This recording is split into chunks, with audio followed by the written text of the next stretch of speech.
ఇప్పుడు మనం రిలీజ్కి ఎట్లా స్ట్రెస్, మొన్న చాలామందితో మాట్లాడుతుండే, మనం రిలీజ్కి ఎట్లా ఫీల్ అవుతామో, సినిమా మంచిగా ఆడాలి, మంచిగా ఆడకపోతే మనకు ఎనర్జీ పోతుంది కొన్ని రోజులు. వాళ్ళకు మనకి ఇయర్లీ 1-2 ఉంటే వాళ్ళు రోజు ఒక రీల్ పెడుతుంటారు, రోజు ఒక వీడియో పెడుతుంటారు, ఆర్ వీక్లీ పెడుతుంటారు.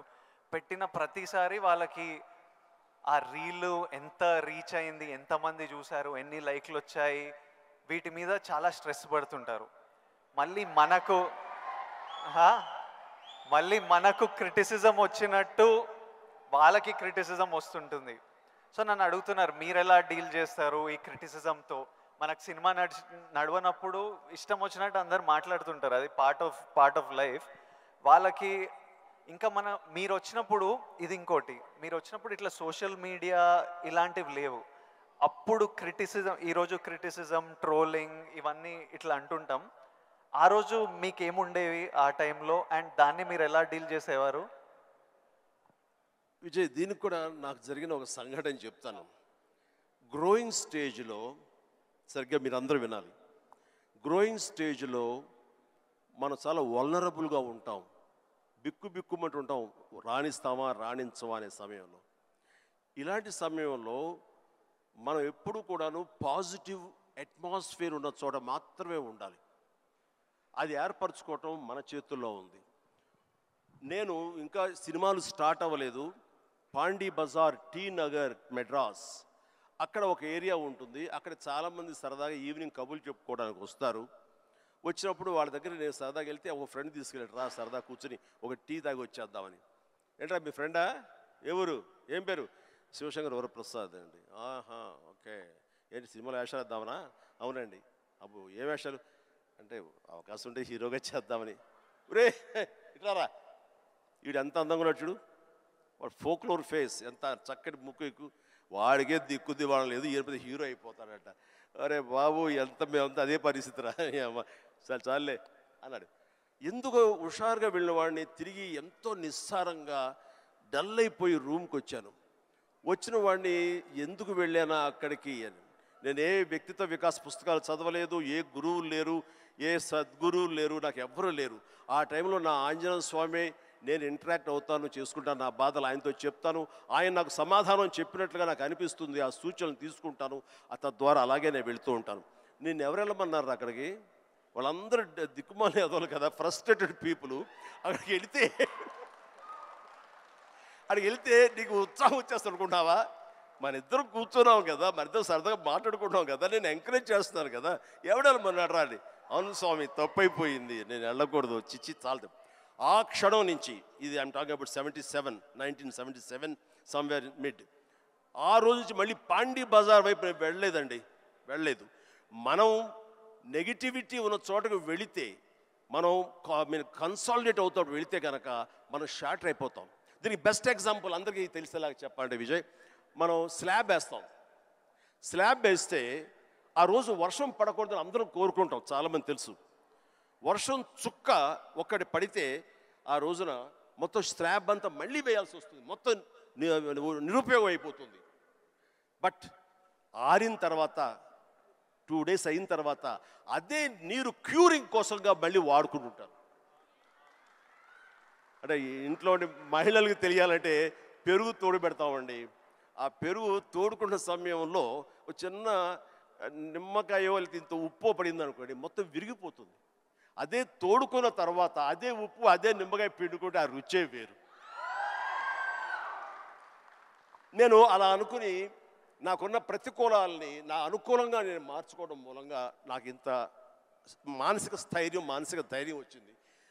నేను ఎప్పుడు అది అట్రిబ్యూట్ టు మై ఐడల్, నా భగవంతుడికి చేస్తుంటాను. ఈరోజు చాలామంది అనొచ్చు, లేకపోతే నేను నమ్ముతాను దాన్ని, దేవుడు అనేవాడు లేడు, దేవుడు అనేవాడు nothing but inner consciousness. But అది చిన్నపిల్లలకి చెప్పకూడదు, చిన్నపిల్లలకి చెప్తే కన్ఫ్యూజ్ అయిపోతారు. సో భగవంతుడు ఉన్నాడనే నమ్మండి, భగవంతుడి ఇంటరాక్ట్ అవ్వండి. ఇవన్నీ కూడా లేటెస్ట్ స్టేజ్లో ఇవి నాతో నేను సంభాషించుకోవడానికి తర్వాత తెలుస్తుంది. బట్ ఎస్, దట్ హౌ నన్ను నేను మలుచుకుంటూ ఈ స్టేజ్కి వచ్చాను. ఇప్పుడు ఒక చిన్న కాంప్లికేషన్ సార్, మా జనరేషన్ ఇప్పుడు కొత్తగా మీకు కూడా మనందరికీ ఒక చిన్న కాంప్లికేషన్ ఏంటంటే, అప్పుడు వీళ్ళు ఫ్రస్ట్రేటెడ్ వాళ్ళు పాండి బజార్లో కూర్చున్నారు, అక్కడ వెళ్ళొద్దు, నెగిటివిటీ నుంచి దూరంగా ఉండాలి, మనం ఎందుకు అక్కడ వెళ్ళాలని దూరంగా ఉండి మీ పని మీద మీరు ఫోకస్ చేశారు. ఇప్పుడు ఇంటర్నెట్ వచ్చేసరికి మనం ఎక్కడ పోవక్కర్లే, మనం పాండి బజార్ వెళ్ళకపోయినా వాళ్ళు ప్రతి దగ్గర చుట్టుపక్కల అందరికీ ఉంటారు. వాళ్ళ వీడియో వాళ్ళు చేసుకుంటే కింద ఎవడో వచ్చి వేస్తూనే ఉంటారు. ఇప్పుడు దీన్ని ఈ జనరేషన్ ఎట్లా డీల్ చేయాలి? ఇప్పుడు కొత్త కొత్త రకాల ప్రాబ్లం వస్తున్నాయి ప్రతి ఇయర్. సో దీన్ని మాలాంటి వాళ్ళు, ఈ జనరేషన్ వాళ్ళు ఎలా డీల్ చేయాలో ఎనీ ఇన్పుట్స్? ఆ రోజుల్లో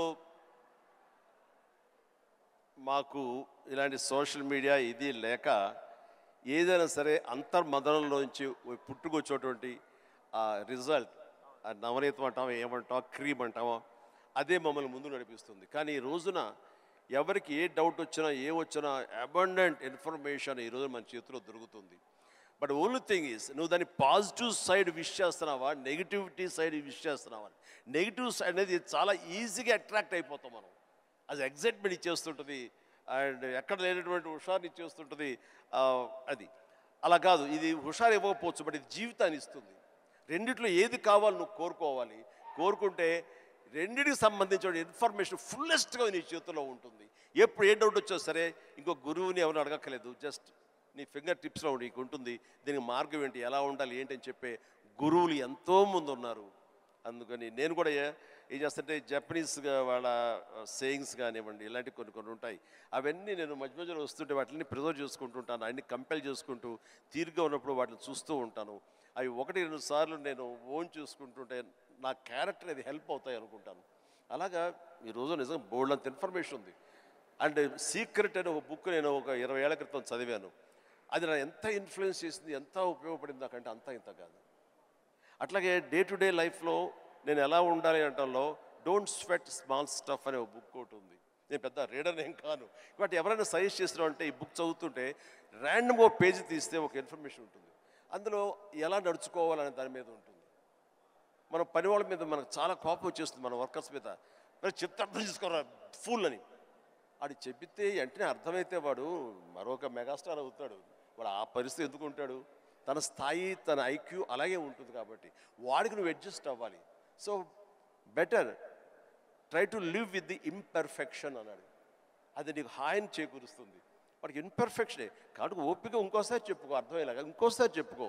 అంతేగాని అది మన మనసులో అనుకున్నామో లేదో, మన నోటు దాటిందో లేదో బ్రహ్మాండంగా అర్థం చేసుకోవడానికి వాడేమి నీ లెవెల్ ఆఫ్ ఐక్యూ కాదు కాబట్టి నీ దగ్గర పనిచేస్తున్నాడు. సో అట్లాగా ప్రతి నా రొటీన్ లైఫ్లో నన్ను నేను చక్కగా నా జీవితం తీర్చిదిద్దుకోవడానికి ఈరోజు మీరన్న ఈ ఇన్ఫర్మేషన్ సోషల్ మీడియా నాకు ఉపయోగపడుతుంది.